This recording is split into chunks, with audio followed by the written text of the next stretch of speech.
Why are we standing outside a piece of grass? Well, there was a lovely tenement there, and I ran up this close to the very top. That's where I lived when I was married.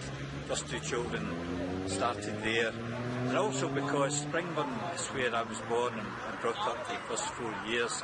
My parents on my mum's side ran a coal merchants, and it's got lots and lots of memories, good memories for me.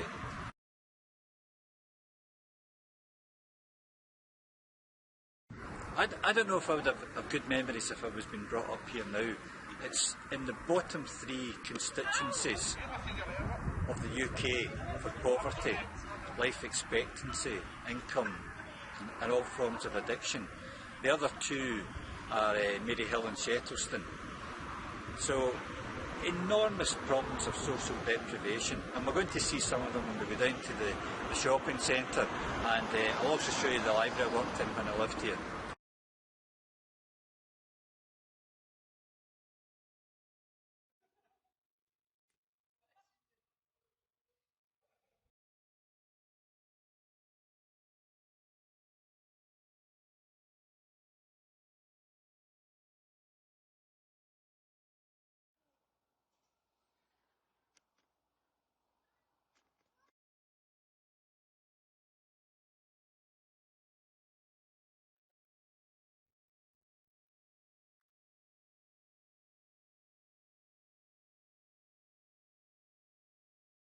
It's a nice sunny day, leaves are out in the trees, but if you look closely at the shops, you can see there's something wrong in Springburn.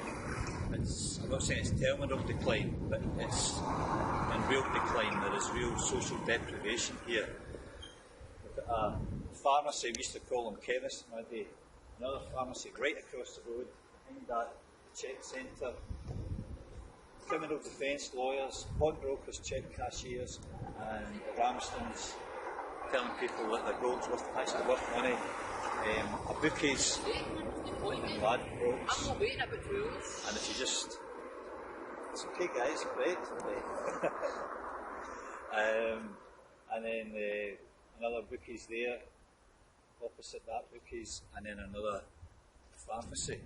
You think, why can there be 3 chemists or pharmacies, you know, in a kind of crossroads? And one of the reasons is the heroin addiction. An addiction not just to heroin, but to tranquilizers, to sleeping pills. What's behind this? It's depression, it's poverty, it's escapism.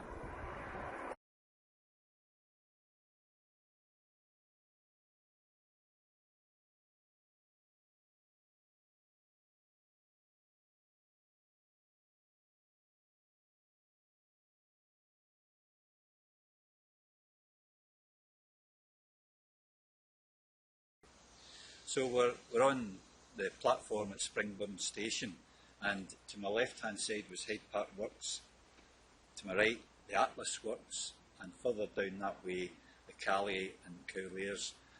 And together those 4 locomotive works built a quarter of all the trains in the world. There's nothing here now, nothing has been here since the late 60s.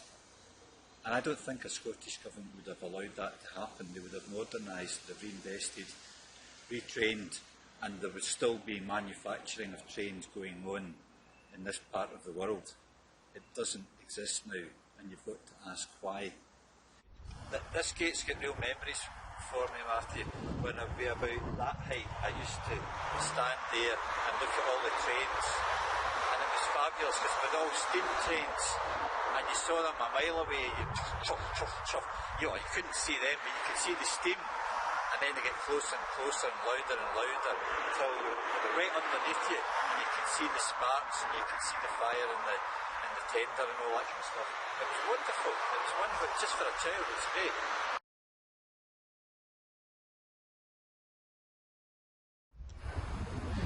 Across from the library was the very famous Hyde Park Works. And it was that company that gave the land, and Andrew Carnegie, who paid for the building and the books. And they plenty of flaws in these guys, but they were homegrown Scottish entrepreneurs, and they did have a sense of philanthropy.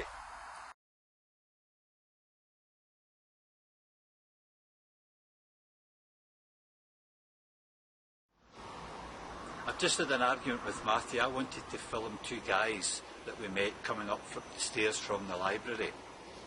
And I'm not sure about the ethics of this. They were both out their faces, one with drink and the other one perhaps with drugs. He certainly had a bag of medicine, the other one had an empty can of lager, and they just sum up what is wrong. And you're less angry about not getting to film them? No, you're not getting a bag of chips. Am I getting a lift home? No, I'm taking you to a bus stop if you're lucky. What about my bus fare? I don't have any change. Too bad.